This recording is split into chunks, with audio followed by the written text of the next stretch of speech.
really boils down to, right, is I want to be in charge of my own safety and security, and I don't want to have to rely on anybody else. As many good cops and great cops as there are out there, it takes them about 4 minutes on average. It's really about 6 minutes on average across the nation now to get to you, to help you. 6 minutes. It's a very long time, especially when it's potentially the last 6 minutes of your life.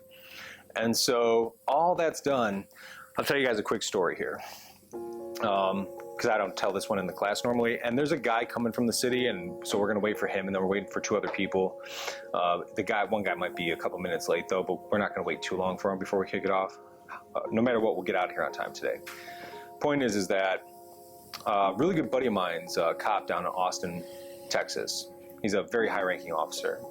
And I was talking to him recently. I was like, hey man, how you doing? He's like, yeah man, it's been a rough couple of days because law enforcement has a really big problem with suicide right now. I mean, you can imagine, it's a difficult enough job as it is, and everybody in the world hates you right now, so it really has a bad effect on them. So what he was talking to me about though, he's like, yeah, we had, a couple officers kill themselves, and then we had a really, really rough day a few days ago. I don't know if you heard about it in the news. And I was like, no, what happened? So there was this random guy down in San Antonio, Texas, just decided to go on a killing spree. And he literally grabbed some guns, got in his car, and just started like murdering people from San Antonio all the way up to Austin, Texas.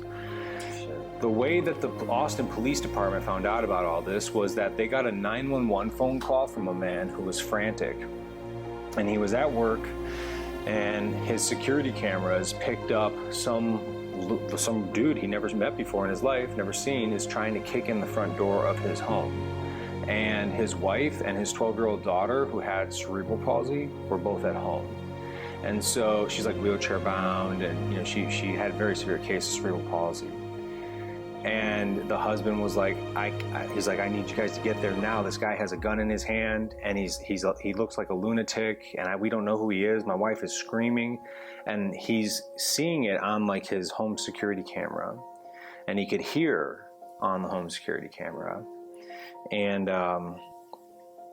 the guy ended up breaking in the door, and he ended up murdering his wife and his daughter. And the guy listened to it all on the camera system, and he couldn't do a single thing about it.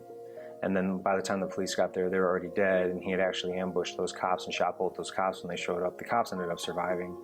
And then he took off running, and they arrested him down the road. Unfortunately, he surrendered. So when I hear stories like that, and it does happen more often than we actually hear about, and I always encourage people, like, talk to a 911 operator, and they'll tell you how often stuff like that really does happen. And you should probably tell them things too, because they deal with a lot of depression as well, because they're always dealing with people in the worst times. But one simple thing could have kept that guy's family alive. One simple thing: knowing how to use a firearm in self-defense.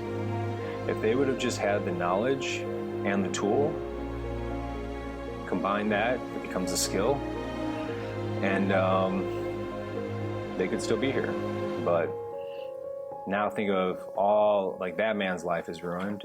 If he hasn't already killed himself, his wife, his daughter, they're no longer here. And again, I'll share a little bit of my own backstory here in a minute, but it's such a simple thing to prevent such a horrible travesty that I feel like everybody needs to know how to do it. It's just, to me, it's inexcusable. It's like, we got to do it.